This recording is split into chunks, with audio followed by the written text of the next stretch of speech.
The 1:1 aspect ratio, more commonly known as square format photography. It might not be everybody's go-to, but I think when used effectively, it can be extremely powerful. And in this video, I want to help you to harness that power. The story of square format photography begins way back in 1929 when German company Rolly released their first Rolleiflex twin lens reflex camera, the first true square format camera. It then wasn't until 1948 when Swedish camera manufacturing giant Hasselblad joined the party, releasing their 1600F. In the early days of square format photography, it was seen as the format of the elite, because it was only professional photographers and those with the cash to splash that could truly afford these amazing machines.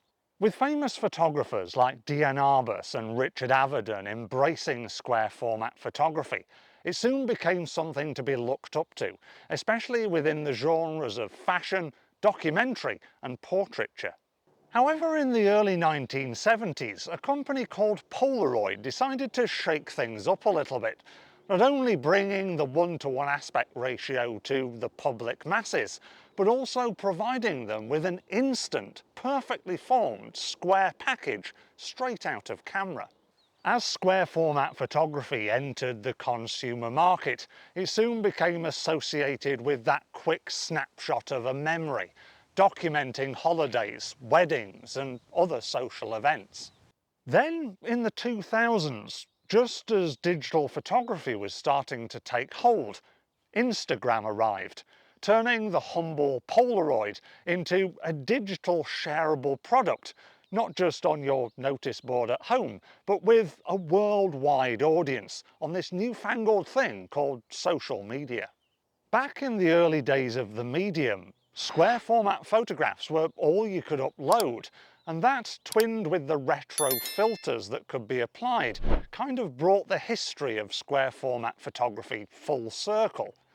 Today, we can kind of respect all aspects of the medium's history, from fine art black and white photographs right through to kitsch Instax cameras that are still going strong today.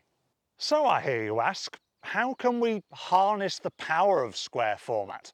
How can we compose photographs that work in that square frame? I think one of the first places to start is through symmetry. Squares are naturally symmetrical shapes. They are equal on each side. So placing your subject dead center just brings more attention to it and adds to the balanced feeling of the rest of the frame. Square format photography also usually works best with really strong subjects, so if you are placing them centrally, also try and bring them forward in the frame, potentially with a shallower depth of field, or by filling the frame with the subject, drawing more attention to it and therefore creating more impact through your square format photos. Just like in other aspect ratios, creating depth through layering is also really important, as are strong lines. Because in a square photograph we haven't got as much horizontal width as we would do in a 4:3, 16:9 or 3:2 aspect ratio, we need to make sure that lines guide us through the depth of the photograph, and adding extra layers, whether they be in or out of focus, can help structure the depth of the photograph and lead our eye to where we want it to go. Another interesting thing to try is looking for contradictory shapes. This means including shapes within your square format photographs that aren't square or rectangular. Looking out for triangles or circles can create a really interesting dynamic with the frame of the photograph and once again make your pictures much more engaging to look at. Squares are very ordered, structured shapes, and they often lend themselves to very simple compositions. So utilising negative space, isolating a subject, and using minimalist composition techniques can really give your square format photos that extra edge. You could even try offsetting the balance of the frame of a square on purpose. A good way of doing this is by using the rule of thirds.